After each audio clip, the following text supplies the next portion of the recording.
Itu ini adalah dua persoalan besar. Dan akhirnya Mbak Sari kemudian ingin ingin mufarraqah, memisahkan, bercerai. Karena apa?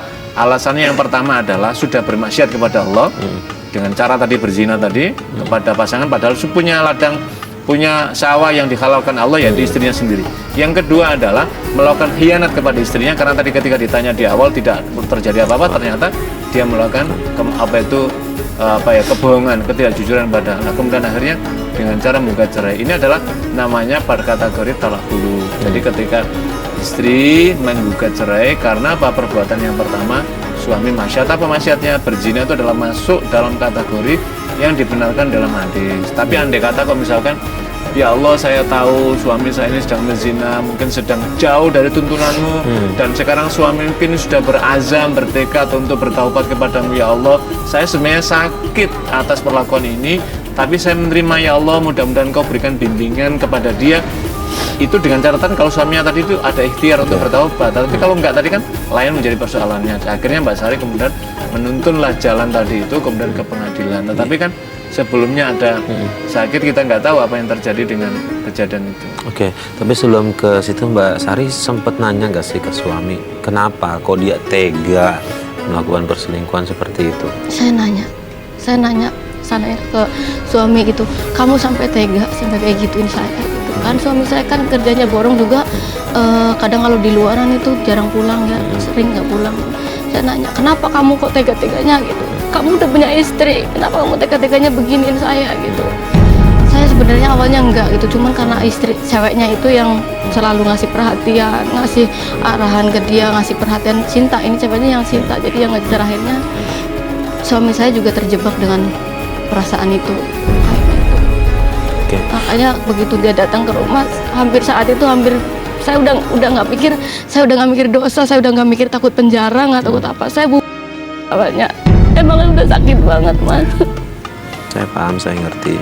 Tapi syukur alhamdulillah itu nggak sampai kejadian. Iya, nggak sampai kejadian karena saya udah dihalang-halangin sama orang banyak juga. Oke, Mbak Sari, suami kan nggak mau bercerai. Gimana tuh kelanjutannya? Tetap bercerai atau? Saya tetap bercerai, Mas. Saya tetap bercerai. Tetap mengajukan. Saya tetap mengajukan perceraian. Tapi sebelum saya melakukan perceraian itu ternyata saya jatuh sakit. Saya jatuh sakit. Begitu sakit tuh kan ke dokter terus berapa bulan itu akhirnya kan ada kista katanya. Nah, beberapa bulan kemudian saya itu sempat nggak sadar diri saya dirawat di rumah sakit. Akhirnya saya dioperasi. Habis dioperasi, saya nggak tahu kalau saya rahimnya diangkat. Surya, di mana kamu, Surya?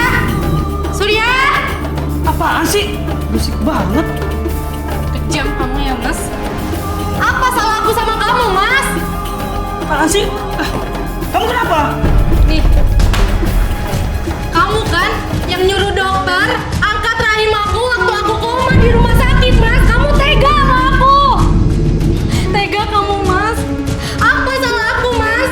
Kenapa kamu ngelakuin itu? Aku ingin mau jadi ibu, Mas. Aku ingin punya anak. Tega kamu, Mas. Jawab. Iya, aku yang nyuruh. Aku udah pernah bilang sama kamu ya, aku gak bakal cerain kamu. Jahat kamu, Mas. Jahat. Tapi baguslah, rahim dalam perut kamu udah gak ada. Jadi gak bisa bahagia dengan laki-laki lain. Jahat. Ini gimana nih Pak Ustadz ya? Saya nyaris tanpa kata-kata ya dalam menyaksikan. Inilah salah satu dari karunia benda berharga yang Allah titipkan pada seorang wanita. Dan dari sanalah sesungguhnya Allah nanti akan menghadirkan keturunan di muka bumi. Tidak ada pengan itu. Tapi begini Mbak Sari ya, mungkin yang pertama yang perlu dicari adalah apakah benar misalkan sakit kista tadi itu, penyakit kista tadi itu, kemudian akhirnya diangkat tadi itu karena memang keputusan medis. Kan ada begini Mas Farid, kan ada emergency ini. Misalkan kista ini sudah stadium yang sangat emergency, tidak bisa, dan ini akan menyangkut keselamatan dan akan membawa virus yang lain, maka kemudian biasanya akan di-cut, itu diangkat supaya untuk menyelamatkan organ tubuh yang ada. Nanti seperti itu. Ataukah memang kista ini masih benih kecil yang sesungguhnya bisa diobati gitu kan? Jadi makanya penting sesungguhnya ketika misalkan saat kasus itu setelahnya kemudian Mbak Sari merasa keberatan atas tindakan itu karena kan nggak tahu persis ya. Mestinya kan itu biasanya penanggung jawab tidak hanya suami, Mas Arif. Biasanya kalau ketika masih ada orang tua atau ada ahli warisnya, biasanya masih dikasih itu ada sepengetahuan itu.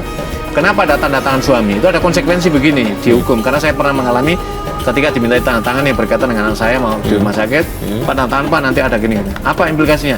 Jadi nanti kalau ada apa-apa, misalkan ada gugatan, saya sudah sepengetahuan Bapak gitu. Jadi Bapak tidak bisa menggugat karena ada hukum bahwa Bapak yang bertanggung jawab apapun yang terjadi.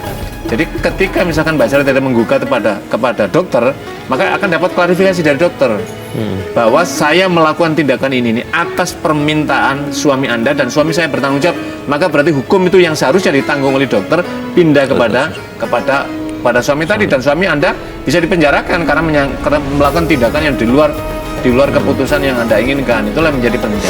Tapi lebih dari itu, kalau ini misalkan bukan keputusan medis dalam makna ini harus diangkat rahimnya, tetapi tindakan jahat yang dilakukan oleh suami yang tadi, maka ada dua konsekuensi besar. Yang pertama, suami Anda jahat, tega melakukan apa yang dimaksud dengan pembunuhan harapan masa depan daripada seorang istri. Karena itu kan nanti akan melahirkan generasi, sekalipun misalkan sudah diceraikan sama dia, tapi di luar lain ada hak untuk dia. Yang kedua, suami Anda termasuk jahat karena apa? Karena telah mengambil hak Allah atas yang dititipkan kepada Mbak Sari, tapi kemudian diambil, berarti apa? Dia mengambil hak otoritas Allah pada dirinya dia. Yang ketiga, ada konsekuensi hukum sesungguhnya. Suami Mbak tadi itu bisa dituntut di pengadilan, karena telah melakukan tindakan kriminal namanya. Ini tindakan kriminal. Tindakan kriminal itu apa? Telah melakukan ada tindakan kriminal di dalam dunia medis.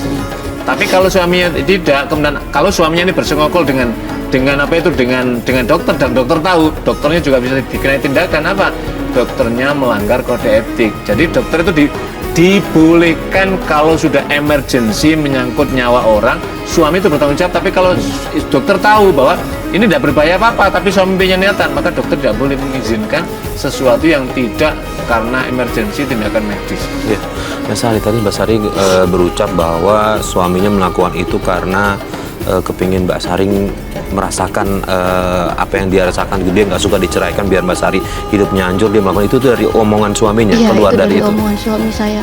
Pas waktu saya tanya seperti itu, kenapa kamu tega lakukan ini gitu? Padahal kan saya korban dari kamu, korban perselingkuhan kamu juga. Dia jawabnya enak banget. Saya itu nggak mau diceraikan sama kamu. Ini kalau misalnya memang kamu bener-bener niat ceraikan saya, ini akibatnya kamu seperti ini. Itu otomatis kan dia memang sengaja untuk menghancurkan hidup saya.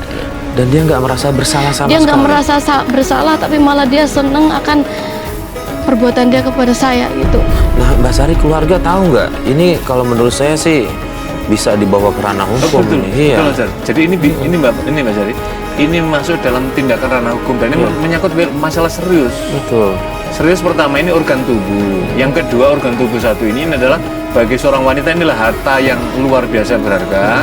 Yang ketiga ini akan, kalau Allah takdirkan, akan melahirkan keturunan, dan keturunan itu apa? Ada implikasi manfaat untuk orang tuanya. Yang kedua adalah manfaat untuk bagi kemaslahatan generasi umat di masa datang gitu. Jadi suami Mbak tadi itu sudah melakukan dua tindakan. Pertama pelanggaran hukum agama, yang kedua adalah pelanggaran hukum negara melalui dunia medis.